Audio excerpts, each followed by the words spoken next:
믿기지 않는 일이 벌어졌습니다. 대한민국 최고 건설회사의 회장이 30년 전 유괴된 딸을 재개발 반대 시위 현장에서 마주한 겁니다. 그동안 철거해야 할 낡은 동네라고만 생각했던 그곳이 알고 보니 자신의 딸이 지키고 있던 고향이었습니다. 그리고 밝혀진 또 하나의 진실. 가장 믿었던 오른팔이 딸을 위협하고 DNA 검사 결과까지 조작했다는 충격적인 사실. 이제 한 남자는 재개발이 아닌 가족을 지키기 위한 싸움에 나섭니다. 이 영상 절대 끝까지 보셔야 합니다. 구독과 좋아요를 눌러주시면 더 많은 사람들에게 이 감동적인 이야기가 전해질 수 있습니다. 서울의 하늘을 가장 가까이에서 볼 수 있는 빌딩 65층 강성건설 본사 회장실. 회색 정장을 입은 강민우 회장은 창밖을 조용히 바라보고 있었습니다. 넓은 유리창 너머로는 한강이 흐르고 그 너머에는 오래된 동네 금호동이 보였습니다. 그곳은 오래전 강민우가 가족과 함께 살았던 동네였습니다. 딸 수진이와 아내 지연과 함께였던 시간은 짧았지만 그에게 너무나도 소중했던 시절이었지요. 그러나 30년 전 봄날의 오후 놀이터에서 수진이가 사라졌고 그날 이후 그의 삶은 완전히 달라졌습니다. 아내는 수진이의 실종 이후 점점 말수가 줄고 건강이 무너져 갔습니다. 끝내 병원에 누워 있다가 세상을 떠났고 그 슬픔 속에서 강민우는 모든 감정을 마음 깊숙이 묻고 살아야 했습니다. 금호동은 내게 아픔의 시작이야. 강민우 회장은 그렇게 중얼이며 자신이 젊었을 때 살았던 그 동네를 마지막으로 완전히 바꾸기로 결심했습니다. 그것이 바로 이번 금호동 스마트시티 프로젝트였습니다. 책상 위에는 두꺼운 서류철이 놓여 있었습니다. 금호동 재개발 계획서라는 제목이 선명하게 적혀 있었습니다. 철거, 재건축, 첨단도시. 익숙한 단어들이었지만 이번에는 그 의미가 남달랐습니다. 그는 비서실장 조명호를 불러 말했습니다. 이번 프로젝트는 내 마지막 일이 될 거야. 단순한 사업이 아니라 내 인생의 정리다. 조명호는 20년 가까이 강 회장을 보좌한 사람입니다. 그는 고개를 끄덕이며 준비가 모두 되어 있다고 말했습니다. 회장님의 마지막이니만큼 절대 실수 없게 하겠습니다. 며칠 뒤 강민우 회장은 직접 금호동 현장을 찾았습니다. 오래된 골목, 붉은 벽돌집, 좁은 도로, 그리고 작은 가게들. 30년 전과 크게 달라지지 않은 그 모습에 그는 마음이 복잡해졌습니다. 그 골목 어딘가에서 수진이는 사라졌고 그는 아직도 그날을 떠올리면 숨이 막히는 것 같았습니다. 많이 낡았지만 여전히 그대로군. 그의 말에 조명호는 대답했습니다. 이제 바꿔야 할 때입니다. 더는 이렇게 낡은 채로 두면 안 됩니다. 주민센터 앞에는 이미 수십 명의 사람들이 모여 있었습니다. 우리는 쫓겨날 곳 없다. 이 동네를 지켜주세요 같은 문구가 적힌 팻말을 들고 있었습니다. 강 회장은 눈살을 찌푸렸습니다. 생각보다 반발이 심하군. 조명호는 회장에게 작은 목소리로 말했습니다. 안에서는 대표자들만 조용히 회의하게 준비해 두었습니다. 그중 한미라라는 분이 대표로 참석합니다. 꽤 완강하게 반대하고 있습니다. 회의실에는 원형 테이블이 놓여 있었고 5명의 주민 대표가 앉아 있었습니다. 그중 한 명, 가장 젊은 여성이 일어나 인사를 했습니다. 안녕하세요. 저는 금호동 주민자치위원회 대표 한미라입니다. 그녀의 눈빛을 본 순간 강민우 회장은 이상한 느낌을 받았습니다. 어디선가 본 듯한 눈동자. 말로 설명하긴 어렵지만 마음속 깊은 곳에서 무언가 흔들리는 기분이 들었습니다. 회의는 곧 시작되었습니다. 조명호가 사업의 필요성과 보상 계획을 설명했지만 한미라는 단호하게 말했습니다.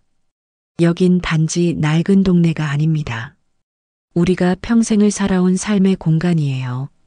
골목마다 추억이 있고 동네 사람들과의 정이 있어요. 재개발이 되면 대부분의 사람은 떠날 수밖에 없어요. 그녀의 말은 조용했지만 강한 울림이 있었습니다. 그리고 뜻밖의 한마디가 강 회장의 귀를 번쩍 뜨이게 했습니다. 죄송하지만 과일 중에 키위만 빼주실 수 있을까요? 알레르기가 있어서요. 그 말을 듣는 순간 강민우 회장의 손이 잠시 멈췄습니다. 키위 알레르기. 그의 딸 수진이도 같은 증상이 있었습니다. 어린 시절 키위를 먹고 온몸에 발진이 나며 병원에 실려갔던 그날이 떠올랐습니다. 설마 이 아이가?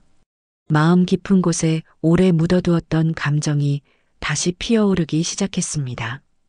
회의가 끝난 후에도 강민우 회장의 머릿속은 조용하지 않았습니다. 한미라라는 여성의 눈빛, 말투, 그리고 키위 알레르기까지 모든 것이 이상하게 마음을 끌었습니다. 이건 단순한 우연이 아닐지도 모른다는 생각이 점점 커졌습니다. 그날 밤 강 회장은 자신이 오랫동안 보관해온 앨범과 서류철을 꺼냈습니다. 30년 동안 누구에게도 보여주지 않고 가슴속 깊이 묻어두었던 자료였습니다. 거기에는 어린 딸 수진의 사진과 유괴 사건 관련 기록들이 빼곡히 담겨 있었습니다. 수진아 어디에 있니? 강 회장은 사진을 바라보며 혼잣말을 했습니다. 사진 속 5살 수진이는 해맑게 웃고 있었고 그 웃음은 강민우의 가슴을 아리게 만들었습니다. 그는 잠시 망설이다가 비서실장 조명호에게 전화를 걸었습니다. 명호야, 한미라라는 사람에 대해 좀 더 알아봐줘. 특히 어릴 적 기록까지 자세히 조사해줘. 조명호는 조금 놀란 목소리로 대답했습니다. 알겠습니다, 회장님. 혹시 무슨 문제가? 아니, 그냥 마음에 걸리는 게 있어. 비밀로 해줘. 조명호는 평소처럼 능숙하게 예, 회장님이라고 답했지만 그 눈빛은 복잡해 보였습니다. 며칠 후 조명호는 두꺼운 서류를 들고 회장실로 들어왔습니다. 말씀하신 자료를 최대한 수집했습니다. 예상보다 흥미로운 내용이 많습니다. 서류 첫 장에는 이렇게 적혀 있었습니다. 한미라 현재 35세, 금호동 주민자치위원회 대표, 미아로 발견되어 보육원에서 자람. 발견 날짜 1993년 4월 20일. 나이 추정 약 5세. 발견 장소 서울 성동구 금호동 놀이터. 강민우 회장의 손이 떨리기 시작했습니다. 1993년 4월 15일 수진이가 사라진 날과 단 5일 차이잖아. 그는 자신의 낡은 서류철을 다시 펼쳤습니다. 날짜, 장소, 나이까지 한미라와 수진의 조건이 너무나도 비슷했습니다. 게다가 키위 알레르기 기록까지 보육원 입소 당시 건강검진 결과에 똑같이 적혀 있었습니다. 이건 우연이 아니야. 조명호가 조심스럽게 말했습니다. DNA 검사를 진행하시는 게 좋을 것 같습니다. 미라 씨가 자주 들르는 카페에서 사용한 컵이나 냅킨을 수집하면 비교적 자연스럽게 샘플을 얻을 수 있습니다. 강민우는 고개를 끄덕였습니다. 믿을 수 있는 사설 연구소에 의뢰하게. 그리고 이건 우리 둘만 아는 일로 하자. 아무도 모르게. 조명호는 고개를 숙이며 대답했습니다. 네, 회장님. 절대 외부로 새어나가지 않도록 하겠습니다. 며칠 후 DNA 검사는 조용히 진행되었습니다. 결과는 하루 뒤에 나왔습니다. 친자 관계 아님. 일치 확률 0.001% 미만.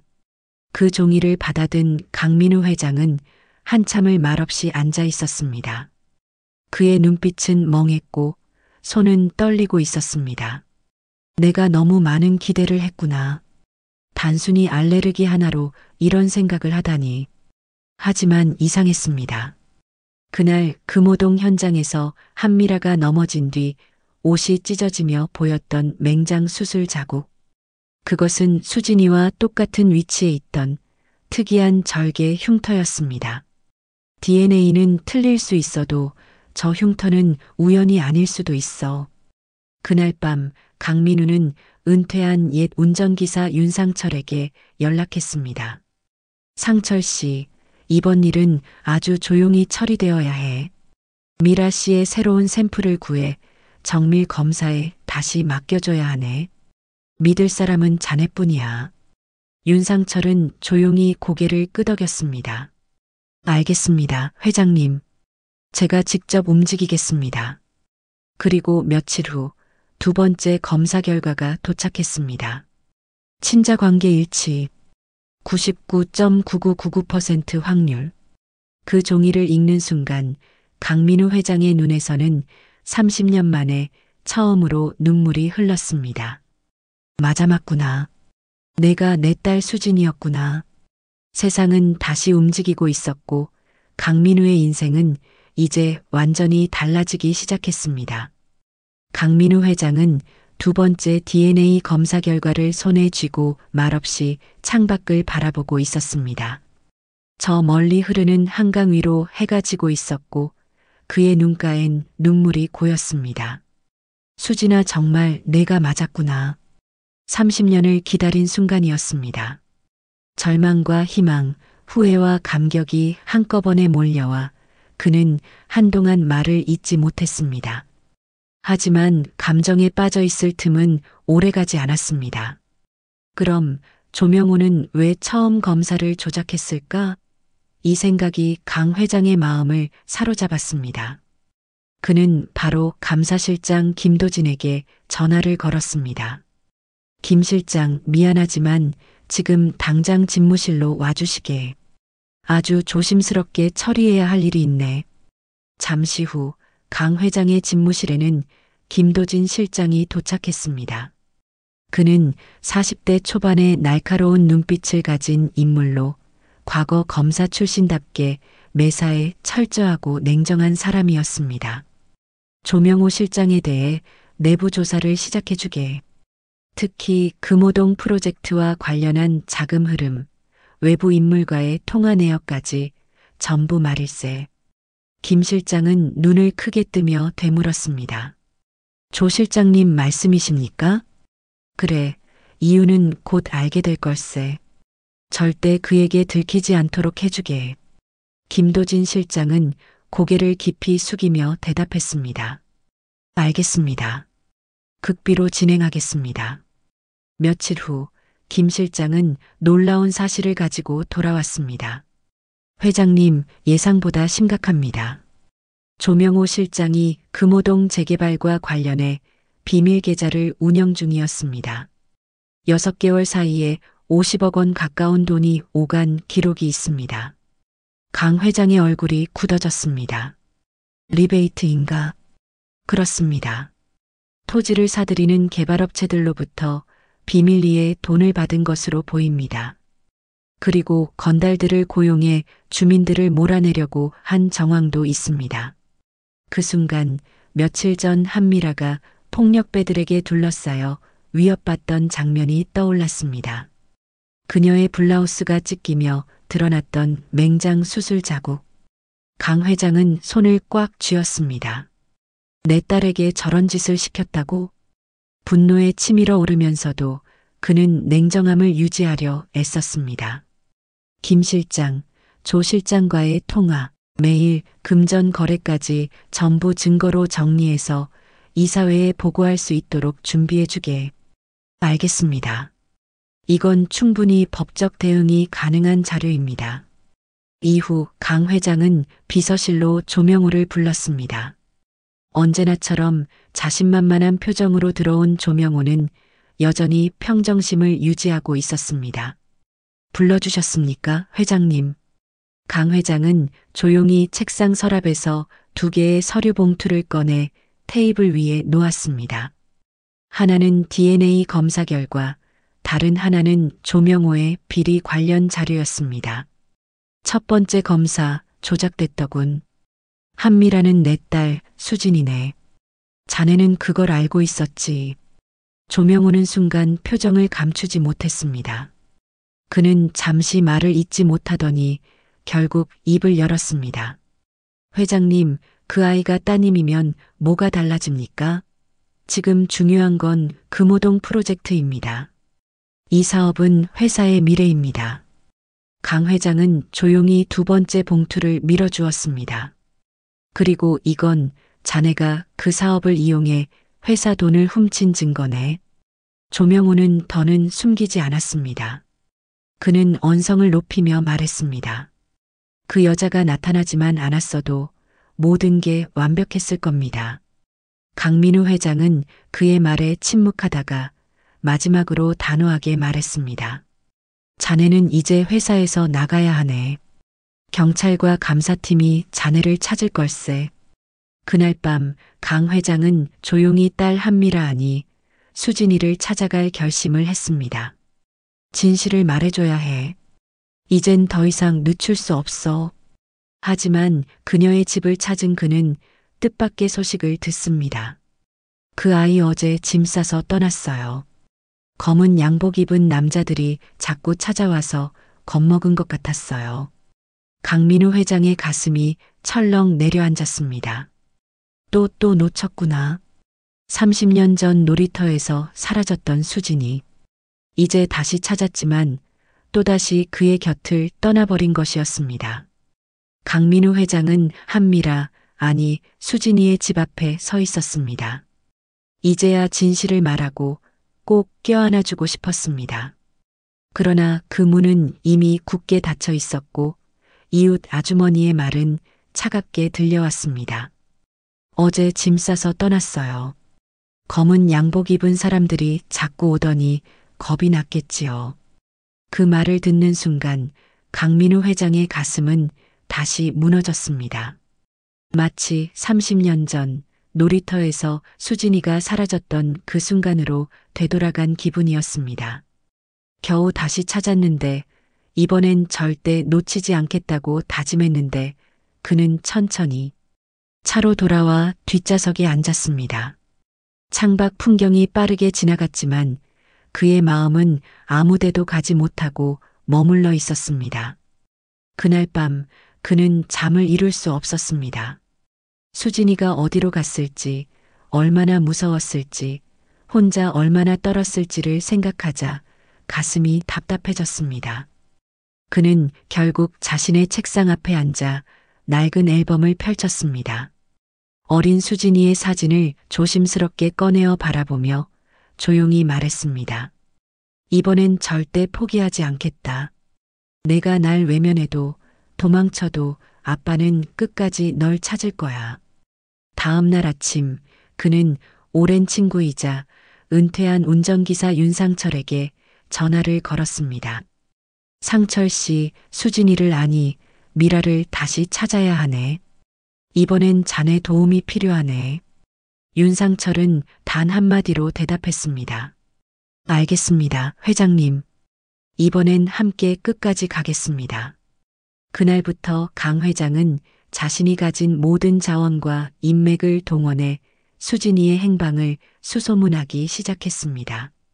그녀가 자주 활동했던 시민단체, 예전 주소지, 자원봉사 이력까지 하나하나 추적했습니다. 그러나 수진이는 마치 바람처럼 사라져버렸고 어디에서도 단서를 찾기 어려웠습니다. 그렇게 열흘이 지난 어느 날 윤상철이 조심스레 전화를 걸어왔습니다. 회장님, 수진이가 어릴 때 지냈던 세빛보육원의 옛 원장님을 찾았습니다. 천안에 살고 계십니다. 직접 만나보시겠습니까? 강민우는 단숨에 대답했습니다. 지금 당장 출발하세. 천안의 작은 아파트. 문을 열어준 사람은 70대 중반의 온화한 인상의 할머니였습니다. 그녀의 이름은 이영숙. 수진이가 한미라라는 이름으로 지냈던 보육원의 원장이었습니다. 들어오세요. 소식 들었습니다. 미라가 회장님의 따님이라니 정말 놀랐습니다. 두 사람은 마주 앉아 따뜻한 차를 마시며 대화를 나누었습니다. 강 회장은 떨리는 손으로 말했다. 그 아이는 잘 지냈습니까? 이영숙 원장은 잠시 눈을 감았다가 조용히 대답했습니다. 말수가 적은 아이였어요. 처음엔 아무 말도 안 했지요. 밤마다 혼자 울다가 어느 날 조용히 말했어요. 어른이 되면 꼭 저를 찾으러 와줄 거예요. 그 말이 아직도 생생합니다. 강민우 회장은 고개를 끄덕이며 눈물을 삼켰습니다. 내가 너무 늦었군요. 그녀는 앨범 하나를 꺼내왔습니다. 보육원에서 찍은 사진, 초등학교 졸업사진, 고등학교 때 봉사활동하던 모습, 대학 졸업식 사진까지 수진이의 잃어버린 시간이 사진 속에 담겨 있었습니다. 수진이 아니 미라는 매년 4월 20일이면 서울숲 근처 공원에 갔습니다. 자신이 처음 발견된 장소라고 했어요. 이유는 말하지 않았지만 아마 부모님이 혹시 자신을 찾으러 올까 해서였을 겁니다. 그 말을 들은 순간 강 회장의 가슴에 불이 켜지는 듯 했습니다. 4월 20일 바로 수진이가 실종된 날과 단 5일 차이 몸이 기억하고 있었던 거야. 이영숙 원장은 조용히 그의 손을 잡았습니다. 회장님, 이번에는 꼭 그 아이를 만나주세요. 미라는 평생 자신의 뿌리를 찾고 싶어 했습니다. 서울로 돌아오는 길, 강민우 회장은 조용히 다짐했습니다. 이번에는 반드시 만나겠다. 어떤 일이 있어도 그 아이가 나를 외면하더라도 난 그녀의 아버지로 서 있을 것이다. 달력을 펼쳐보니 오늘은 4월 13일.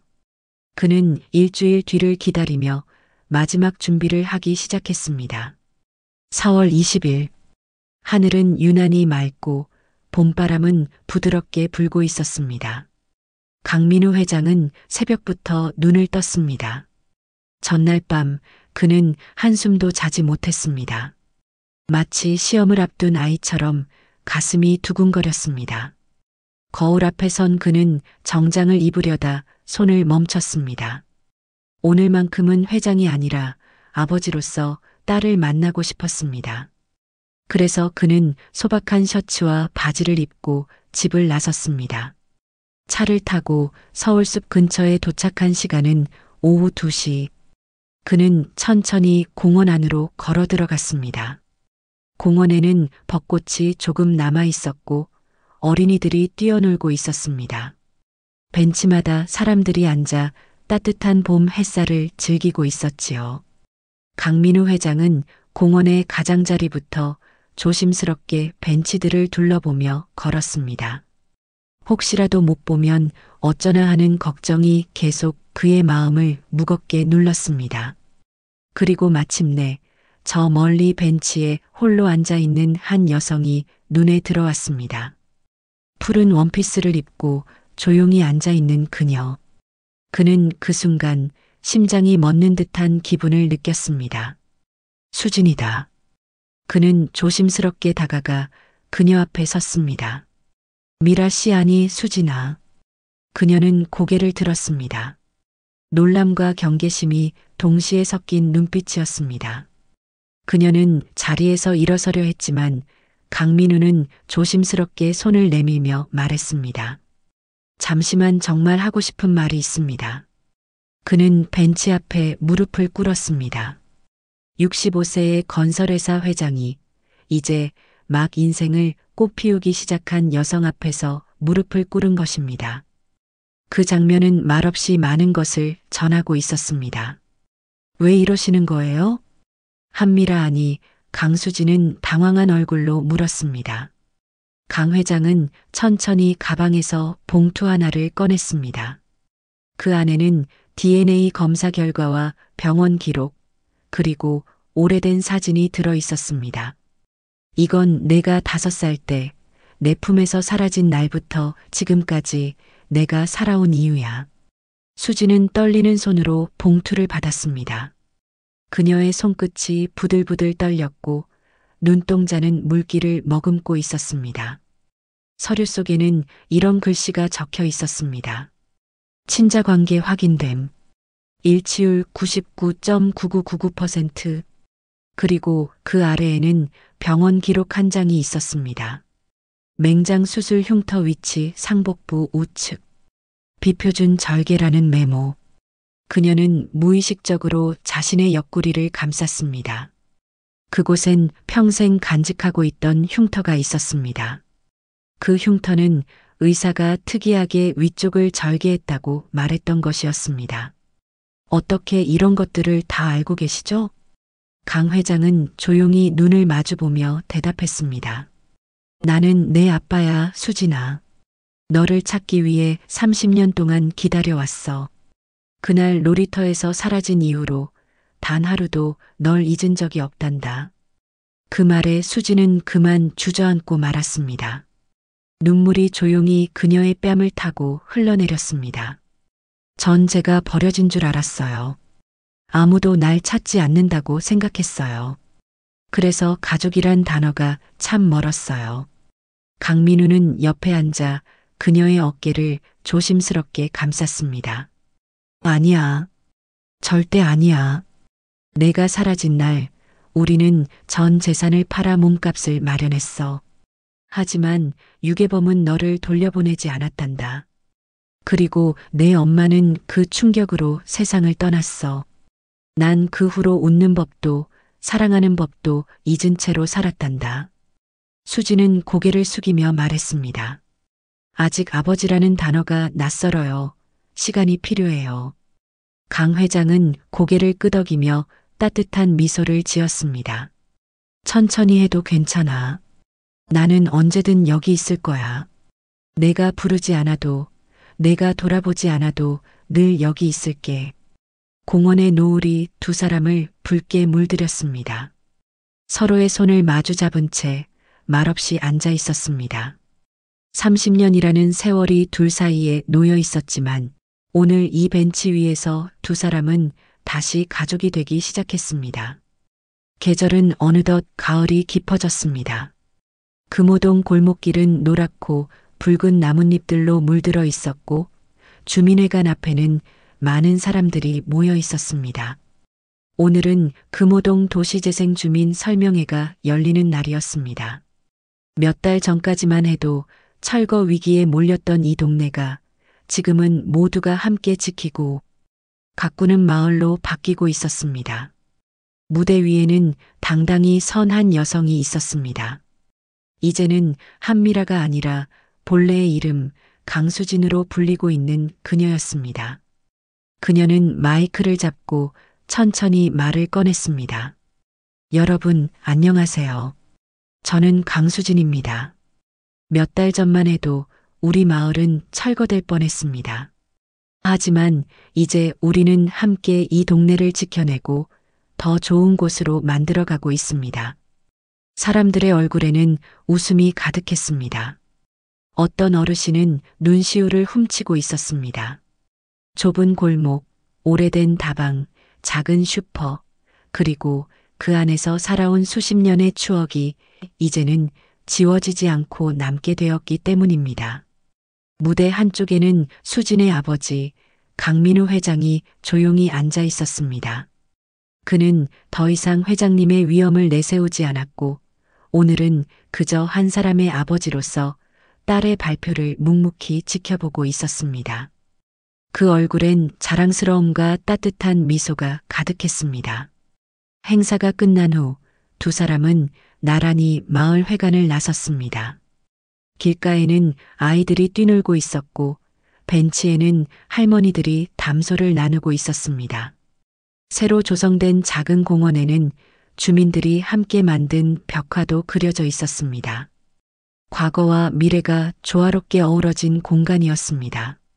아빠, 오늘 어땠어요? 수진이 조심스럽게 물었습니다. 정말 감동적이었다. 내가 이렇게 단단한 사람으로 자라줘서 너무 고맙다. 강민우 회장은 진심을 담아 말했습니다. 수진은 쑥스러운 듯 웃으며 가방에서 작은 액자 하나를 꺼냈습니다. 액자 속에는 그녀가 5살 때 찍은 가족 사진이 들어 있었습니다. 아버지, 어머니, 그리고 해맑게 웃고 있는 어린 수진의 모습. 이 사진, 지금도 제 책상 위에 두고 매일 봅니다. 어머니에 대한 기억은 흐릿하지만 이 사진을 보면 어릴 적 행복했던 느낌이 떠올라요. 강민우 회장은 그 사진을 한참 바라보다가 고개를 끄덕였습니다. 그 시절로는 돌아갈 수 없지만 앞으로 우리가 함께 만드는 시간이 그보다 더 따뜻하길 바란다. 두 사람은 조용히 걷기 시작했습니다. 걸음을 옮길수록 대화는 조금씩 더 길어지고 마음의 거리도 가까워졌습니다. 수지는 아직 아빠라는 말이 익숙하지 않았지만 마음속 깊은 곳에서는 이미 그를 받아들이기 시작했습니다. 아빠 다음 주에 제 생일이에요. 혹시 저녁에 시간 되시면 같이 식사하실래요? 그 말에 강민우 회장은 눈이 조금 커졌습니다. 감정이 목끝까지 올라왔지만 그는 담담한 목소리로 대답했습니다. 물론이지. 절대 빠지지 않을게. 그 말 한마디에 수진의 눈가에도 살짝 눈물이 맺혔습니다. 어쩌면 그녀가 평생 듣고 싶었던 말일지도 몰랐습니다. 절대 빠지지 않을게. 그날 저녁 두 사람은 금호동의 작은 국수집에서 나란히 앉아 따뜻한 저녁을 나눴습니다. 웃음도 추억도 미래도 함께 나누었습니다. 수지는 이제 강성건설의 도시재생팀에서 일하며 아버지와 함께 금호동을 새로운 모습으로 바꿔나가고 있습니다. 철거가 아닌 사람들과 함께 살아가는 방향으로 건물만 바꾸는 것이 아니라 사람의 삶을 바꾸는 일을 시작한 것입니다. 강민우 회장은 더 이상 자신만의 성공을 좇지 않습니다. 그는 이제 딸과 함께, 사람들과 함께 오래된 것을 지키면서도 더 나은 내일을 향해 걷고 있습니다. 30년 전 잃어버린 딸을 다시 찾은 아버지. 그리고 30년 동안 자신이 누구인지 몰랐던 딸이 다시 가족을 만났습니다. 이제 그들은 함께 같은 방향을 바라봅니다. 서로를 알아가며 서로를 지켜주며 같은 마을 같은 하늘 아래서 천천히 그리고 따뜻하게 미래를 그려갑니다. 30년의 기다림 끝에 한 아버지는 잃어버린 딸을 다시 품에 안았습니다. 그리고 한 여자는 자신이 버려진 존재가 아닌 평생 사랑받아온 존재였음을 알게 되었습니다. 오래된 동네를 지우려 했던 남자, 그곳이 딸의 삶이자 기억이라는 걸 알게 되었을 때 그는 철거 대신 함께 사는 길을 선택했습니다. 누군가의 기억이 깃든 공간은 결코 낡은 게 아닙니다. 그리고 잊힌 줄 알았던 사랑은 결국 언젠가 다시 찾아옵니다. 이 이야기가 당신에게도 따뜻한 위로와 희망이 되었길 바랍니다.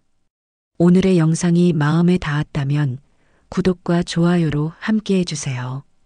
우리의 기억, 우리의 가족, 그리고 우리의 마을은 함께 지켜갈 때 더 빛이 납니다.